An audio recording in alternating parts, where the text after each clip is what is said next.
Students, we have started with chapter number 2, that is forms of business organization. The first form of organization which we are doing is sole proprietorship. In the previous video we have completed with the meaning and features of sole proprietorship. Today we are going to complete the merits and demerits. Now starting again with that of meaning of sole proprietorship. Now it is that kind of business which is run by a single person who is alone responsible for injecting capital, for facing losses and profits of the business. Coming to the first merit, or we can say advantages of sole proprietorship. First one is quick decision making. Now he is the alone person who is running the business. He need not to consult anyone while taking the decision. This results in quick decision making in sole proprietorship kind of business.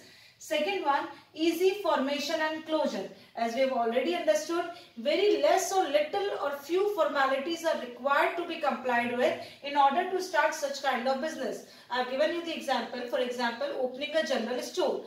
Few formalities or even no formalities are being required while just starting the business and ending up with the business. That is why it is very easy to form and close such kind of business.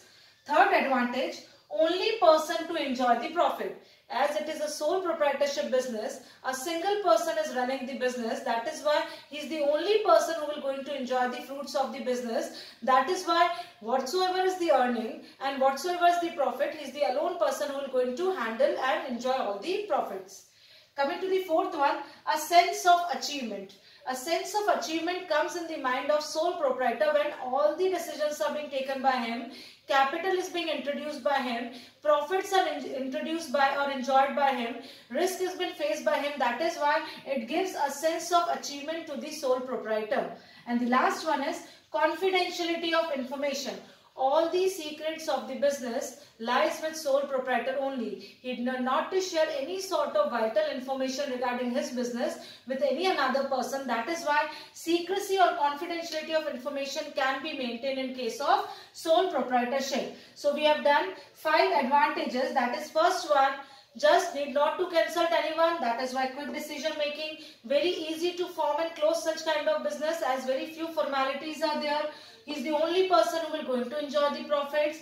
When all the things are done by a single man, that is why it gives a sense of achievement. And last one is secrecy of information can be easily maintained in sole proprietorship. Okay, now we are going to complete with the demerits. Now coming to the demerits of sole proprietorship, or we can say disadvantages of sole proprietorship. First one is unlimited liability, which means sole proprietor suffers from unlimited liability, which means that not only his business assets but his personal assets are also liable to pay off the debts of the business. Second one, limited life. The death, retirement, illness or severe illness of sole proprietor will make the life of that business comes to an end. That is why sole proprietorship suffers from a limited life. Third one, limited resources. Now, sole proprietorship generally starts with that of very small investment of capital. Either these are the parts of the savings of sole proprietor, or he borrows a certain amount of loan from the bank or from his friends or relatives. That is why sole proprietorship business just only suffers with limited resources.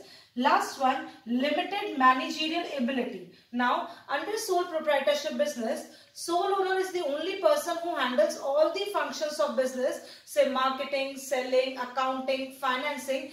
In any of the case, if sole proprietor is suffering from any sort of managerial ability lacking, at that time whole business suffers. That is why sole proprietorship limits just have a limitation of that of lacks of managerial ability. Okay, again I am just revising all the things.